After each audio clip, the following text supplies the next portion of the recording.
Hi Rishi. Hello, So hi. good to have you. Same here. Um, Good to be yes, here. good to know. Good to know. This year is said to be a year of economic downturn, slowdown all over Yeah, globally.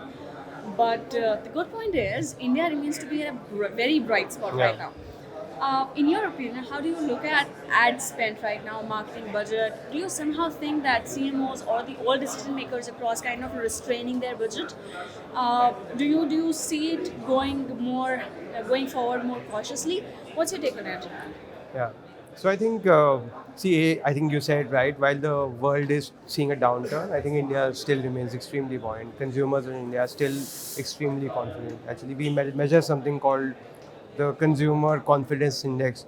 That for us at least, whatever we read of the consumers keeps on rising. From a marketer's point of view, it's important to be consistent. I mean, especially for B2C brands, you need to invest behind the consumer continuously. There might be downturns, there might be upturns. But as long as you're consistent, you're reaching out to your consumer strategically, I think that's the art. And even if there's a downturn, how do you ride the downturn? So my thing is, I think ad spend in India is only going to go up because the consumer confidence is high, people are spending, disposable incomes are going up, and also brands are aggressive for market share. So yeah, I think ad spends are only going to go up. Good to know. Yeah. When we're talking about the ad spends going up for sure, and we clearly know that digital is taking the main stage right now. Yeah. How do you look at the ratio between the legacy media and the digital media taking the lead, if I can say so? Do you somehow feel that TV print are kind of losing their shares right now?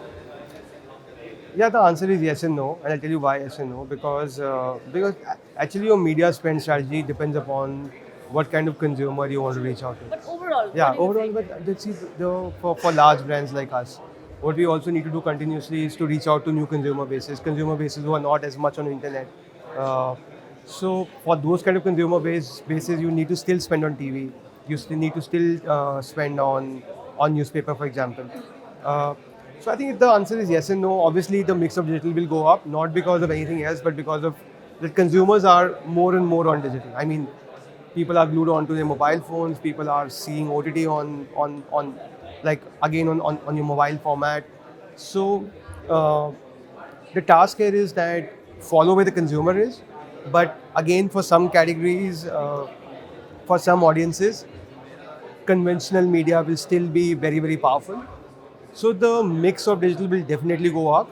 But that said, uh, old economy media will remain salient for a long time. I agree. I Yeah. completely agree. Now, Rishi, we all know that CMOs are kind of interlinked with the role of CIO right now. Yeah. We, No, the clearly. CMOs are kind of taking the decisions for technology being Absolutely. incorporated. Absolutely. With the incoming of generative AI, how do you see the role of CMOs Yeah. evolving? No, that's a good question. So the thing is, today CMOs need to be half CTOs. And half CTOs because you don't need to really understand code, you don't need to really understand architecture. But what you do need to understand is that what are the technology tools available? Like generative AI is one of them. And we actually use generative AI in MakeMyTrip in quite a consumer engaging way, right? So it's extremely important for today's CMO to be cognizant of technology, to keep on experimenting with new technologies like AI or LLM that are coming up, and ensure they make it a part of their marketing program. Otherwise, marketing function will become archaic, and and yeah, we'll lose the power to speak to our consumers meaningfully. Good to know. When we talk about the marketing as a cost center or being a growth generator, we know that everybody will kind of incline towards growth generator.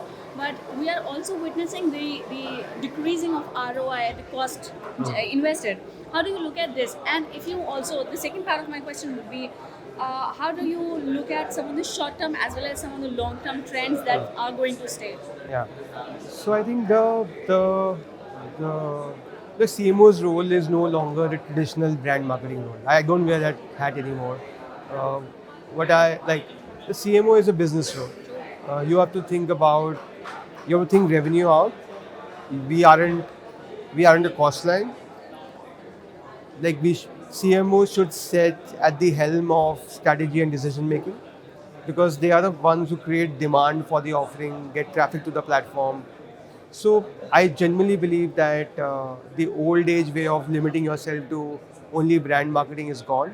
You have to wear a holistic approach and say, okay, these are the business problems, and how do I sit at the helm of those problems and solve for them, and be one of the most important lieutenants to the CEO. I mean, that's the way the CMO of today and the CMO of tomorrow has to be. Now on what are short-term, long-term trends? I think the long-term trends, I think you rightly pointed out, technology is a big long-term trend. We'll have to learn to use it. We have to and technology enables a lot of things. It can enable you to do maybe mass personalization. You can run your social content strategy completely on generative AI. So there's a lot to be done. At the same time, marketing is art and science. So there's also an art element which will always keep marketing contextual or the same or very, very contextual, because you have to build the context. If you don't build the context correctly, then no matter what kind of tools you use, you're bound to fail. So yeah, so long-term trends are very technology-led, and again, like for example, data privacy. It's a big area of concern right now as well, and rightfully so. Consumers' data is very sacrosanct, and no one has the right to kind of overuse it or misuse it. So we have to also learn in this the new way of using data, which is Important. which is ensuring that you have a first-hand data. I mean, you when you engage with your consumers, you have to find out what they are, and you can do it firsthand. And secondly, permissibility. I mean, you have to be transparent. If the consumer is giving you his data, or you're interacting with him and you're collecting data, you can't misuse it. So I think, so data, how do you use data, personalization, mass personalization, using technology like generative AI. They're big, Definitely, these are big two trends very- today, yeah. and they'll remain large trends in the future as well. I agree. I agree. Before we Yeah. actually close, you being a very, very result-driven CMO, Yeah. any advice you would like to give to some of the young marketers coming up, some potential leaders of tomorrow? Anything you have as an advice? Absolutely. See, I think marketing is going to be a very tough function because uh, because the landscape, the consumer landscape is changing, the media landscape is changing, technology is playing a big role. So I think if you're a marketer today, you can't limit yourself to just being the typical marketer. You have to be like a generalist, understand technology, understand business, and take more and more business led first principle decisions. So, if you're a marketer today, welcome to the most challenging times that the marketer has seen ever. And be a learner, keep on learning new things, be always ready to experiment, and be extremely brave, and do not fear technology. Thank you so much, Rishi, Thanks for a lot. joining us. Thank you. You.